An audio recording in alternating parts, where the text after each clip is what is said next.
Please do not try what you are about to see at home. We're what you call experts. Can't you tell? On this episode of MythBusters.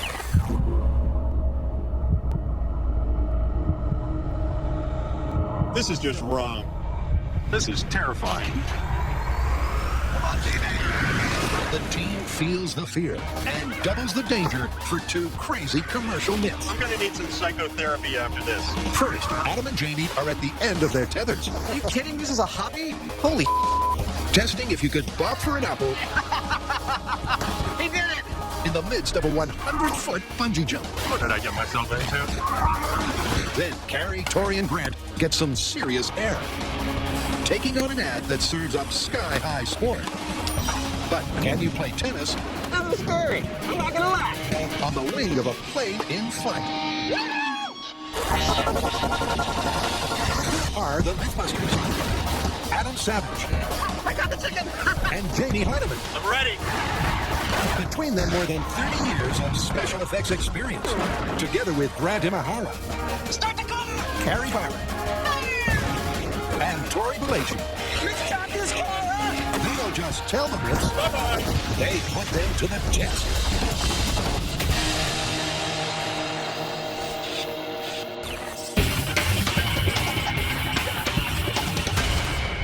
There's a commercial out there that shows a guy bungee jumping off of a platform 100 feet into a little barrel full of apples. And when he comes up, he's got an apple in his teeth.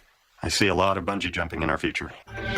Yep, because when the crazy commercial in question aired, it took the harmless age-old act of apple bobbing and added a frightening 100-foot fall. But can you really get the drop on a bungee apple bob and pull it off injury-free? Well, with Jamie's famous fear of heights, That really is quite hairy. this could be his worst nightmare. That is absolutely awful.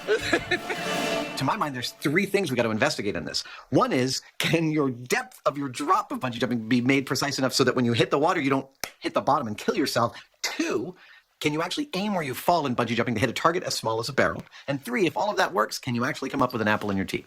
And we have to do all this. I was thinking that we could start out with Buster doing it. Well, better Buster than me. Yeah, that's what I was thinking. So to test this bungee bob, it's off to Cunningham Pool in Vallejo, California. To conduct this experiment, we're going to need a few key ingredients. First and foremost are apples and a barrel to put them in. We've chosen a fairly large one. A crane to do our dropping from. And a bungee basket. It is from this platform 100 feet in the air that all of our bungee drops will happen from. But before the MythBusters start jumping, firstly, they're bringing in a fall guy. We need a Buster who can stand on his own. A rigid Buster who weighs as much as we do, but can actually stand up so he can drop consistently. And so meet Buster's latest incarnation, Bungee Buster. He's made out of PVC plumbing parts. They'll be all glued together and filled with sand and water to achieve the correct weight. He'll serve as our analog for our initial testing. Now that Buster is rigid enough to hold the correct fall posture, Okay. With the harness in hand, that's about 196. That's our target weight for everything. he'll need to weigh exactly what Jamie does. And there we go. We're right at 195. Everything is going just as planned. So with their fall guy complete, it's time to test part one of this myth. Excellent.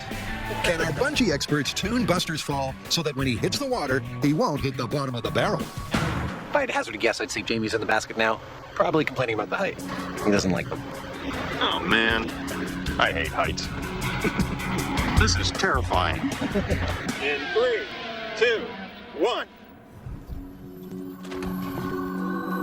Yeah! That was beautiful! A perfect touch. With a maximum depth of just 18 inches, that was a perfect drop for a bob. The question is it always that easy? In 3, 2, 1. Come on, baby.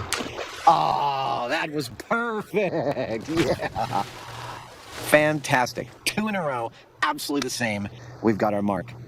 Buster did really, really well, and our bungee experts really can dial him in so that he drops at the same spot every single time. I really think it's time for us to jump, and by us, I mean you first. Don't get me wrong. When I do it, I'm going to hate it just as much.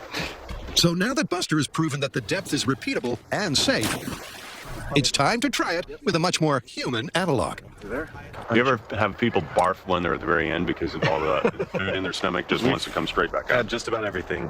Well, I guess this is the whole rig. I'm all trussed up like a pig and ready to go to slaughter. Or something like that. This is one ride the Beret can't come on, and Jamie has the long trip to 100 feet to contemplate what he's about to do. How you feeling? As good as I'll ever feel. That's all we can ask, right? Yeah, this is just one thing to do. Right, you want to kind of stiffen the chest out a little bit. There you go. Hands behind you, and I got you. Okay. You're ready. There you go. Just put your hand on your butt. This is just wrong. Okay, I'm going to have you lean out just a little bit, and then we'll go into the countdown. Are you ready? Yeah. Okay, I'm going to have you lean out, and I got you. Here we go. 5, 4, 3, 2, 1. Next, the team is on the ball for a high-flying stunt. So like Adam and Jamie's myth, our next myth is also about flying, but it's flying with a twist. See, a top-ranked tennis pro plays a match with his wingman. Okay, I know what you're talking about. I've seen this video. It's where they're playing tennis on the wing of a plane while it's in flight. Right, they're both strapped to the wings, the plane takes off, and then they start volleying the ball back and forth, despite how fast the plane is going. This commercial elevates the game of tennis to 5,000 feet as Novak Djokovic and his partner rally across a wing. But is this just an advertising flight of fancy, or could you really play a high-altitude Grand Slam? Okay, so what this myth really boils down to is, can you actually have a tennis rally on the wing of a plane in flight with winds rushing past you at 35 miles an hour? Wait, why only 35 miles an hour? Well, I did a little research, and it turns out the plane in the clip is an Antonov AN-2, which is capable of flying at speeds as low as 35. Wow. All we need to do now is learn how to wing walk. You guys played tennis before, right? No. Looks like this one just got a little harder. Tennis lessons? So before takeoff, first things first, they've got to get the team match ready. So we've come to UC Berkeley to get a couple tennis lessons from their head coach, Peter Wright. Because let's face it, just because you put us in these outfits does not mean we know how to play at all. We are seriously going to need some help here. Well, Carrie and Grant may be tennis first-timers. Okay, remember, firm wrist, out in front a little bit. Firm wrist, out in front. Good, good, there we go. This is it. Yeah. And Tori hasn't played since high school. Tori's a natural. Look at this guy. Good, out there in front, nice and firm in the wrist. Beautiful. But with a little expert guidance from their coach, Hey, we're not sucking as bad as I thought we were going to. Okay. they soon get into the swing. This is no problem. Who's that Djokovic guy? We're able to volley consistently, but unfortunately, that's not the whole story, because this tennis match happens on the wing of a plane in flight. It's a calm, clear day, and we're volleying fine, but that is more like volleying in a storm. Instant storm. All right, so this is how it's going to work. We have our fans over here that are going to simulate our headwind. We're going to start at 15 miles an hour and then amp it up. You guys ready? At 15 miles per hour, it's clear that the wind is affecting the trajectory of the ball. Bring it up to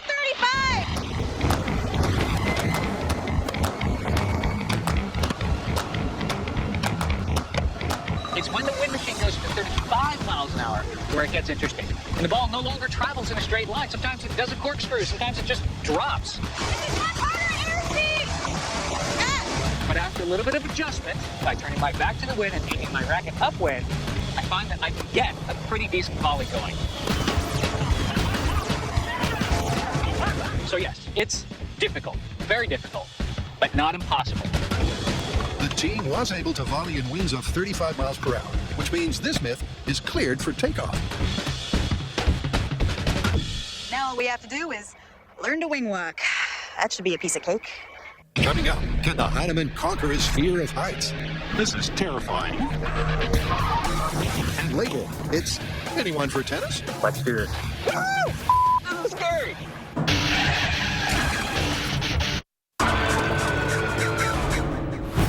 Jamie Heineman hates heights. I hate heights. Jamie Heineman doesn't understand extreme sports. Why do people like doing things that get them terrified? But to test the myth that you could apple bob from the end of a bungee cord, This is just wrong. Jamie Heineman is about to take a giant leap from 100 feet. 5, 4, 3, 2, 1. Nice! Excellent form, Jamie. That's just one of the most things that I've ever done. You're upside down, you're accelerating like, and it's just, did you hear the, like, Let's do it again. Let's get it over with. Calibrating the bungee for Jamie unfortunately involves a bit of trial and error. There we go again. And after that error, he's got to repeat the trial to dial in his depth. I'm gonna need some psychotherapy after this. 5, 4, 3, 2, 1. And that's more like it. Like Buster, Jamie was dunked just enough to survive a vertical apple bob. Is that a refreshing splash there, Jamie? I was a little bit more conscious of what was actually happening. I saw the water coming up. Yeah. It didn't hurt to hit it, though. No, it didn't hurt to hit it at all. That's just awful. So now that they've wet the Heineman's head, the next mythical metric is accuracy. How is that for position? Good. Perfect. That's good? Okay. This time around, it's gonna be target practice. Here we go. 5, 4, 3, 2, 1.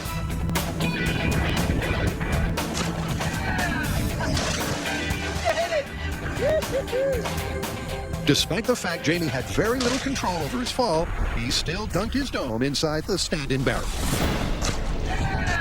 I saw the ring coming up. I think I hit it pretty well right in the middle, and I guess I'm doing what I'm supposed to be doing. And because Adam was the apple bobbing champion of his school, Now this should stay on. The next step is Adam making the jump. Holy Here we go. Okay, wait. All right, lean me forward. You got me? Yep, I got you. Okay. 5, 4, 3, 2, 1.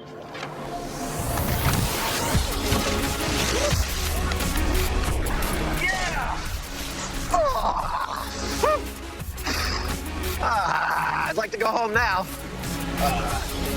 being his first try, My face hit the middle of the barrel. Doesn't get any sweeter than that. Oh, man. If I never do that again, it's way too soon. Yeah, you're just going to have to bleep it because that's real.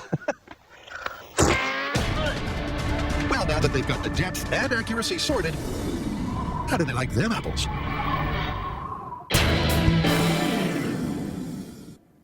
After a spot of turbulent tennis, it's time to take to the skies. Or is it? All right, bad news. Well, good news for me because I'm scared of heights. The insurers think that us wing walking is going to be too dangerous. We're not allowed to go up in a plane. Seriously, how are we going to test this myth? Okay, I got a substitute. How about we build a wing out of a platform, we fix it to the back of a truck, and drive it down the runway at Alameda? It's a really good idea. I mean, essentially, this myth is about the ball's behavior in a headwind, right? I love it. A low-flying plane that doesn't get off the ground. Now we're just going to have a successful volley. That might be harder. So to find out if you can play tennis in altitude, the team is going to have to bring this myth a lot closer to the ground. But building a plane on the back of a truck is not something you can wing. Okay, so that makes total. And with the safety of the MythBusters at stake, Grant is dotting his I's and crossing his T-beams. And his final design has a 40-foot wing and a 15-foot tower, along with a network of supports that'll keep this fixed wing firmly in place on the back of the truck. So now that we've built our wing and we've got the measurements of the actual truck we're going to use, it's time to build the thing that connects the two, which I call the tower. That's quite a thing. It's got a lot of cross members and supports. But without all those things, the people on the wing would be flapping up and down several inches, making it not only very dangerous, but also damn near impossible to play tennis. The tower and supports are super heavy duty to brace the wing. Good thing this thing doesn't have to fly. And finally, after 3 days of cutting, welding, and triangulating, they're ready to assemble their flightless flying machine. Oh my God, this is perfect. So we've outgrown the shop. Our build was just too big. The wings were too wide, and we couldn't build it there. Otherwise, we wouldn't be able to get it out the door, over the bridge, and through the tunnel to the runway. Let's build a plane. So we came out here to an actual hangar, which is perfect because we're making an airplane. And the best part is, behind those giant doors is our runway. So all of our pieces have been unloaded, and now it's time for assembly. We're welding together the two wing halves to give us a 40-foot wingspan. Nicely lined. Next, we're welding this tower onto the wings and adding extra supports that'll give us another 8 feet of height.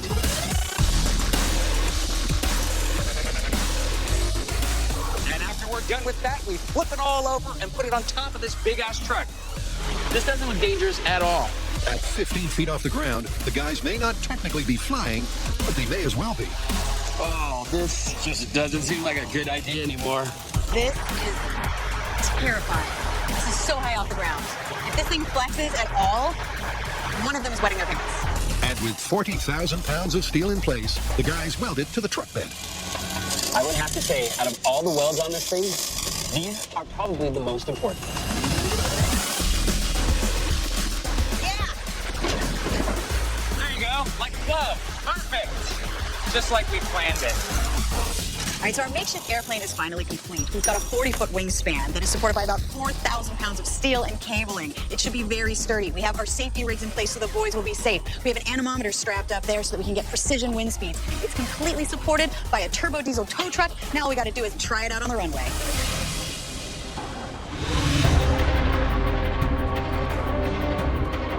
Yep, after 4 days of intense endeavor, This is awesome. they now have the closest thing possible to a plane. This is definitely something you don't see every day. So with their no-fly zone established, it's game on for this myth.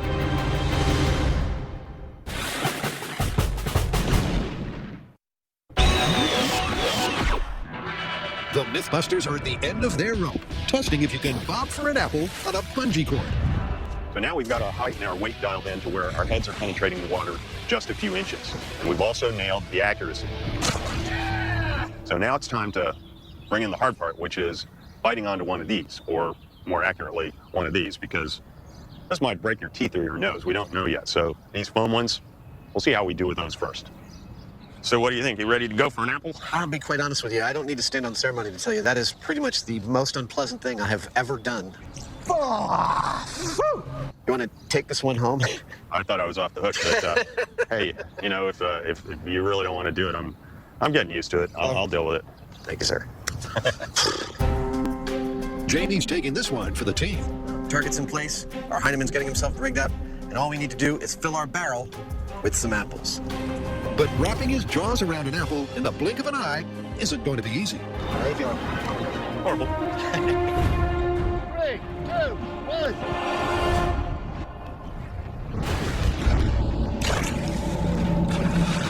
What did I get myself into? I didn't hit the target. I'm not sure whether that was me or the lineup. Even a little gust of wind is enough to push you off. I don't have a whole lot of choice. Either I'm going right into the ring or I'm not. So Jamie missed the target, but not in the direction we expected. And he missed it because of that flag. No, not because of politics or anything. Because of the wind that is blowing that flag blew him slightly off target.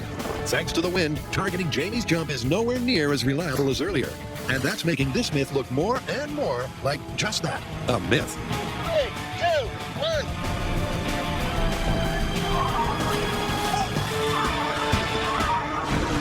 Where's the apple? There's no apple in your face. I bit something and I pulled it up. No, apparently it was water. I bit the ring. Oh, you bit the ring. Yep, they don't call it apple bobbing for no reason. All of the apples bobbed out of the path of Jamie's jaws, so he bit down on the only thing not moving. I was like, I'm not leaving here without something. I'm biting down on something. And I It's did. the funniest thing I've ever seen. The title of this is We Almost Caught a Heineman. So after a day of jump after jump after jump, Jamie's ready to call it. Every time I tried, it was like the stress equivalent of having an automobile crash. And I was desperate to get that apple, but no matter how hard I tried, I couldn't do it. I'm going to call it busted. Busted. But it's not the end of the line for this myth yet. Can a bit of MythBusters ingenuity finally grab some forbidden fruit? At the Alameda runway, the MythBusters are finally cleared to fly. So it's game faces on as our two best tennis players serve up some science. Now, in the video, you see the two tennis players rally about 20 times back and forth. But for us, we're only going to try to do 5 because we figure 5 is enough. That's going to prove the concept. So that's the magic number. If we can get 5, we can confirm this myth. Starting to get a little nervous. Okay, so while we're up here on the wing at 35 miles per hour, there's a lot to think about.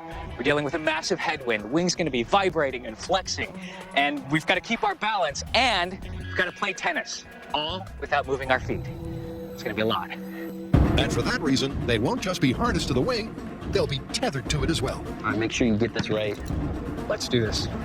Then it's over to Captain Byron for takeoff. Okay, here we go. This is scary. I'm not going to lie. It's a little scary, yeah. Remember, this is the first time the boys have set foot on the wing, and a fall could spell disaster. But as Carrie accelerates, the guys slowly get their air legs. Just getting the racket to swing is difficult. With the airspeed reach, 35, over here. it's go time.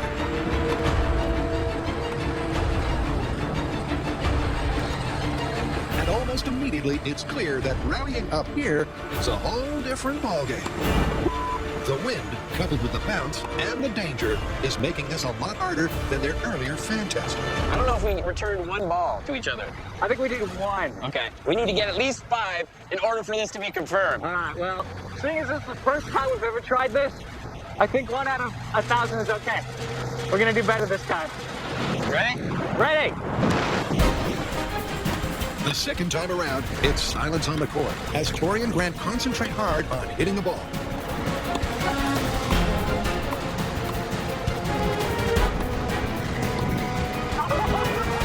But after 5 minutes at 35 miles per hour, their longest rally is just 2 hits. I felt like we were getting close there. We're still pretty off from making this confirmed or busted. Hi. How was it? Yeah, you know what? I give up. I mean, the guys in this video were world-class tennis experts. I've had 1 lesson. That was really hard. The ball does such crazy things. It's hard to swing your racket, but I think it is possible. And bear in mind, the guy who was in the commercial, Novak Djokovic, is one of the top-rated players, if not the top-rated player in the world. I'm not him, unfortunately. I think we need somebody better than me. So to give this myth a fighting chance, they're swapping rookie Imahara for tennis pro Tyler Brown. Now, Tori's a pretty good tennis player, but Tyler's a pro, so hopefully this will up our tennis game. We're gonna throw them both back up onto the wing and try this test again. Did you ever think in your wildest that tennis would lead you to this? Not in my lifetime. 35!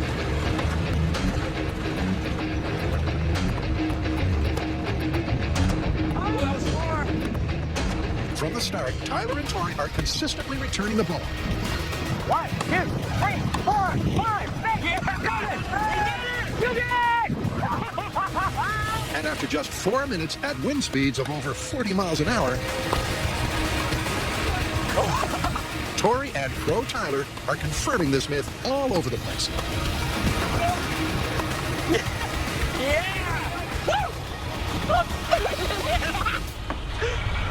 That was great! Well, I think we can confirm this. I mean, even in the strongest winds, we were still able to keep the rally going. Yeah, on your best rally, I counted 12. Yeah, we got into this rhythm, and it was just like bam, bam, bam. I think it's confirmed. I think it's confirmed. Well, there's one more thing I want to do. Now that you proved you can do it at this distance, I think we need to extend you out further onto the wing and look a little more like the video. That sounds terrifying, but I think we should go for it. Yeah! After the break, I think they have a lot simpler rigs for taking the top of your head off in surgery. Do not try what you are about to see at home. We're what you call experts. And we have advisors to keep us safe. this crazy commercial caper is busted. But now, what the MythBusters want to know is, could you bungee bob with an Apple apparatus? So we've got to build a machine that can be strapped to the head that can catch an apple. What about using something like a face shield or a welding helmet? You know, those things have that ratchet that really grab onto your head nice and snug. That's perfect. There we go. My first thought is something like a bear trap, something like a pair of jaws with a spring load and a catch. Touch an apple and it grabs onto it. I'd want to have it actually work off of my own mouth. We want this to be able to open quite a bit further than I can open my mouth. Right, so we'll need to have a little bit of a mechanical advantage. Yes. If you're going to have it work off of your jaw, we're going to have to move a point here down. The plan is to create a mechanical jaw that Jamie operates by opening his own mouth. There you go. Okay, that movement looks good. That looks really good, and that looks like that's our nodal point right there. Okay. Tell you what, do you want to start working on a chin strap, and I'll start working on a set of teeth? Okay. So the guys divide to conquer. Jamie takes on the chin, while Adam gives their jaw teeth. Yeah. That looks like it'll grab an apple. Let's go see Jamie. And now to put it all together for the ultimate robo-gob. This is insane. This is totally insane. Let me see. Go ahead, put it on.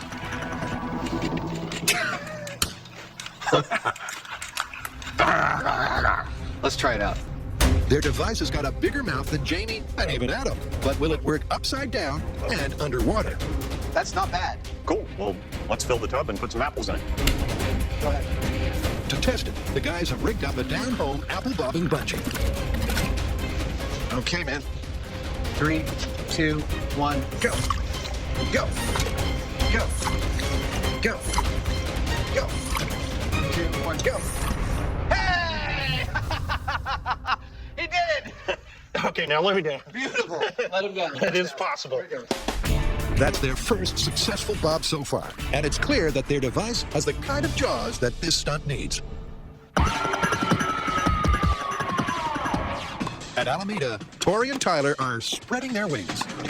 So far, to my surprise, this myth is going really, really well. I mean, we got the plane, we got the proper wind speed, we've got the boys actually having a really good rally up on the wing because Tori's upped his game with a pro. Yeah! Get it! Now, before you criticize the fact that they're a little too close together and it doesn't look entirely like the video, we're going to address that. We're pushing them out to the outer edges. Sorry, there's no At 32 feet apart, Tori and Tyler will be more exposed. A little bouncier this time, that's for sure. So can they still rally in wind speeds of 35 miles per hour as the wing flexes and bounces beneath them? Tyler, you ready? Yep. Wait, why'd you shake your head when you said yes? Because I'm scared. Once again, Captain Byron slowly accelerates the trial. 25! 30! 35! But way out on the wing, for Tori and Tyler, every crack in the tarmac is magnified. There's a lot more bounce the further out that we are. That's causing us to panic when there's a huge bump and we're like, forget the ball, I'm not gonna die. Not only that, the wind is starting to pick up, which is making it a lot more difficult to place the ball. I'm noticing that I'm having to hit a lot further into the wind, so that way it will blow back into the other player. Attempt 1 didn't result in a 5-hit rally, but for attempt 2, they're switching ends. We just need to hit it 5 times. This time, Tyler is hitting into the wind. 25 miles per hour!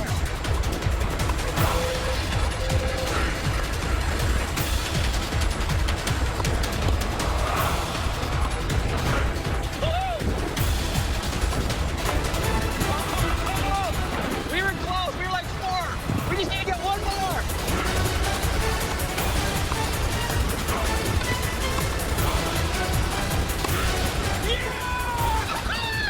We're gonna do this! Woo! 15 feet from the ground, traveling at over 35 miles an hour. At a distance of 32 feet, Tori and Tyler incredibly confirm the myth. Dude, we had a complete rally! They may have used CG, but it is possible to do in real life. Yeah, I have my doubts, but we did prove that it's possible. Wow, how often does that happen? The internet was true. This is life imitating art. I cannot believe this actually works. I mean, how often does it happen that we find some crazy CGI internet video and we can replicate it in reality? That was so much fun, but I was so worried that we were not going to be able to pull this off. We kept trying and trying, could not get the volley going, but finally, we're able to get it. And the best part is, we've confirmed this myth.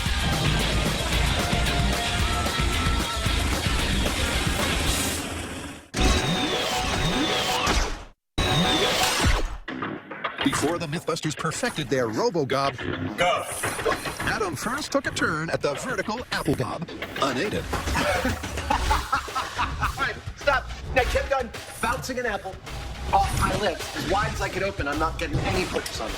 They're just gonna move away unless you had a really big mouth. I just want to point out that I was the apple bobbing champion of my 4th, 5th, and 6th grade class, but only because I was always willing to go to the bottom of the barrel to get purchase on it and pull it out triumphantly. But grabbing it off the top of the surface of the water, it's just not going to happen. Hello. We have been bobbing for apples from the end of a bungee cord. And so far we've determined that bungee jumping is a process that can be made precise enough to hit both a perfect and safe depth and a perfect XY coordinate like a barrel. But we have been unsuccessful in catching an apple with our teeth from said barrel. So Jamie and I have built a mechanical mouth, which we have bolted to Jamie's head. And any minute now, he is going to make the final leap and attempt to catch an apple in his quote-unquote teeth. Yep, the unassisted apple bob is busted. But can the Heineman, now half man, half machine, snatch the apple from the jaws of defeat? I gotta say, I'm not looking forward to this. Even after doing that jump a half dozen times, I'm like dreading it. I mean, it's over in just a fraction of a second, but it's just awful. I think they have a lot simpler rigs for taking the top of your head off in surgery. On top of that, I have to wear this thing, which is not unlike some sort of torture device. And then if I don't get it the first time, I'm going to have to just keep doing it until I get it. Yep, there's only one way to test their apple bobbing jaws. And unfortunately for Jamie, that way is down. Man, this is awful. All right, Jamie, whenever you're ready, let's make apple bobbing history. Okay, you got me? I got you. Leaning out. Okay. Here we go. 3, 2, 1. A new day means the cord has to warm up. And that, along with the wind, is not good news for the Heinemann. So I wasn't in line and I didn't quite reach, right? Yep, and if you cycle quickly, you should reach, and they're going to move the target slightly to where you were actually landing because the wind's picked up. I want to go home. Jimmy's first attempt at bobbing for apples with a mechanical mouth didn't work. It wasn't a failure. The bungee cords didn't go long enough. Cycling quickly should take care of that. And the target was a little off because the wind has picked up. So we're going to move it about 18 inches that way. And hopefully this is the last dive Yester ever do. Ever. Well, I think we can safely say that Jamie hopes that too. Yeah, I tell you what, I've got to get it on this one, or that's it. I've had enough. It's all too weird. The tension is building. It's starting to get to me. Jamie's fear of heights is trumping the desire to replicate the circumstances. So this will be his final bite of the apple. All right, Jamie, whenever you're ready. Tell me, the wind has gusted. You got a strong east wind right now, decline. What do you think? Are we doing I think we can get this done. Okay. I'm going to have you lean out. We're going to go for it. Okay. Okay, here we go. 5, 4, 3, 2, 1.